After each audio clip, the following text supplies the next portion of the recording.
guys, it's Emily, and today I'm here to bring you a video about my nonfiction taste. When I mentioned my idea for this video a couple videos ago, several people commented and said they were really excited about this idea, so I figured I'd better go ahead and get it done. So this video was inspired by my reading of If Walls Could Talk, An Intimate History of the Home by Worsley, and this is a book that's divided up into 4 rooms of the house: the bedroom, the bathroom, the kitchen, and the living room. And then it just gives you facts and facts and facts about each of these rooms and basically shows you the history of how they became the modern versions that we know and love. Now, as I was reading this, I was quite bored, and that was kind of surprising because I had to force myself to finish it. And I have previously read 2 other works by Lucy Worsley that I really loved. And I have read her book, Jane Austen at Home, which is a biography of Jane Austen that is told through each of her different houses. And of course, this was a very fascinating book, and when I read it back in 2018, it was one of my favorites of the year.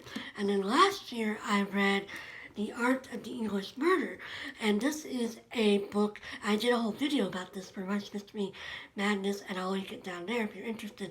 And this is a whole book about the concept of murder as entertainment, and it just goes through history and tells you about some famous murder cases and some famous English crime writers and things like that. So both of these were fascinating. And then, of course, the one I'm reading, the one I just finished, was such a boring book, and I was like, why is this one so much not good compared to the other 2? So I kept thinking about why I didn't like this, and I think it came down to 2 things: style and subject. And style means like how the book was put together, and then how it focused on its subject as it went along. So in this book, as I mentioned, there's a lot of facts, and she just gives you a whole variety of things. And in this, they're interesting. There's things like how the servants, their role and how their roles change. The invention of the toilet, the invention of the closet, which was interesting. The progression of feminine products and how those changed over the years. The idea of sleeping together as a family, and how the idea of each person having their own room developed, because for a long time people just shared their own one room and one bedroom, and so there was all these different things, and it sort of felt like this was a reference book, like a book you would refer to if you were trying to write a book that was set in a specific era. And this book covers a lot of time. It starts, way back in the medieval times and even earlier. It goes all the way up to the 1980s. So it does cover a wide range of time. And it also reminded me of a book that I had previously read called I'm going to get the title wrong, but it'll be right here. But it's What Jane Austen Ate and What Charles Dickens Read, or something like that, and it's by Daniel Poole. And that one, I read that one straight through a few years ago, and it was definitely like a straight reference book that you would, do what if you were writing a fiction novel. So, and this one had sort of more of a structure, but not much, and it was just very frustrating at times. And she did mention famous people, especially people that were ahead of the trends, like people that had water closets in their house before anybody else, or people that built huge mansions with new technology, things like that, like famous lords and ladies and people that are probably more famous in England, because this book isn't focused on English history. But on the whole, it was very it was not very well organized, in my opinion. And so she just gave you facts and facts and facts, and a lot of times it felt like she just found some interesting fact and she threw it in there. And then she also repeated things a lot. There was certain things she repeated in every chapter, and I don't know if that was meant to be a theme of the book or what, but it was very repetitive and annoying, so that got on my nerves as well.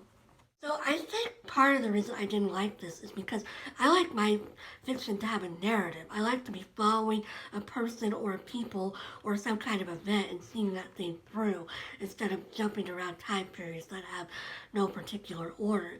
I really enjoy learning more about people's lives, and this you didn't learn so much about their lives. Although, of course, you're learning about how their lives gradually improved over time, which did have an impact on history.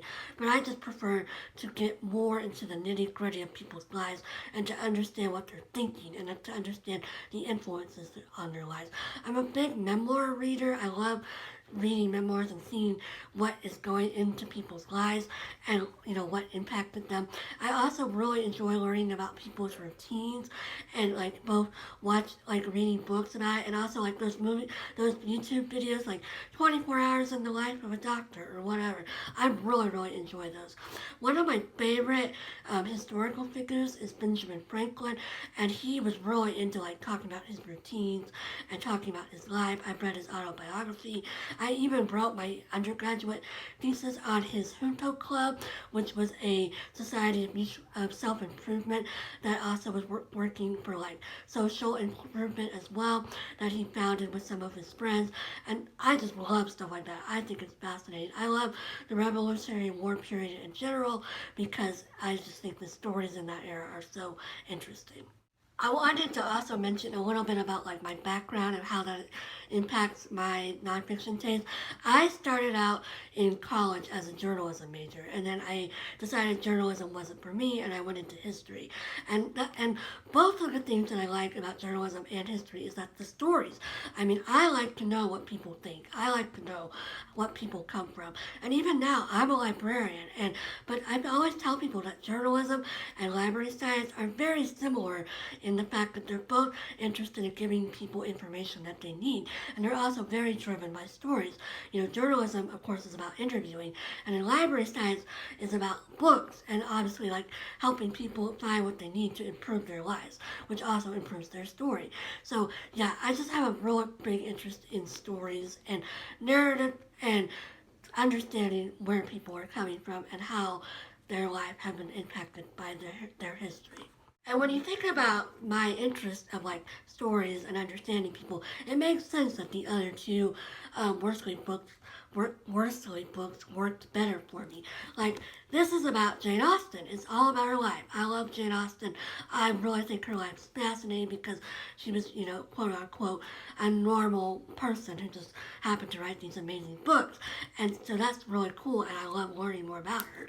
And in this one, we followed famous people, and we got to understand the minds of murderers, and we got to understand how society was changed by these people. And we understood the crime writers. We understood how they impacted society. So yeah, it's just both of these books make more sense and are more aligned in my interest. I did notice that the art of the, or not the art, the If Walls Could Talk came out before these two, so maybe it's just a matter of her finding her writing groove, and so that the first book was her guinea pig. But on the whole, I didn't find it super interesting or super well written.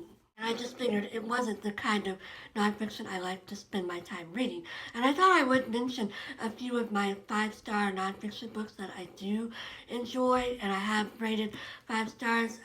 Killers of the Flower Moon by David Grann, which is really interesting, and also full of great stories about different people and how the impact of oil affected their lives and how the discovery of oil on their land impacted them, and of course the evil people that came in contact with them.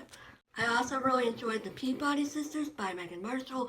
It's about the 3 Peabody sisters, Elizabeth, Mary, and Sophia, and all 3 of these women were really interesting and really impacted their time, and they were part of the Transcendentalism movement, which I really enjoy learning about. I also enjoyed We Too, which is a book about Victoria and Albert by Julian Gill. I also enjoyed The Perfect Summer, which is by Juliet Nicolson, and is about England just prior to World War One. I also really enjoyed On Writing by Stephen King, which talks about his life and is a memoir of his writing career. So basically, as you can tell, I have a very specific set of interests. I like Revolutionary War, I like women, I like diaries and memoirs and letters, I like transcendentalism, and I just like ideas and the concepts of living your life by a certain set of ideas and ideals as well. So yeah, I just really enjoy more story-based nonfiction about strong people, particularly strong women. And I don't enjoy learning about how the toilet was formed, even though I recognize that it's very important to our society. So yeah, that's all I got to say. Thanks for watching. Feel free to tell me some really interesting nonfiction that you love down there. Let's just talk about our favorite nonfiction books and our nonfiction taste. And I hope you're having a great day and reading a good book. And I'll talk to you again soon. Bye!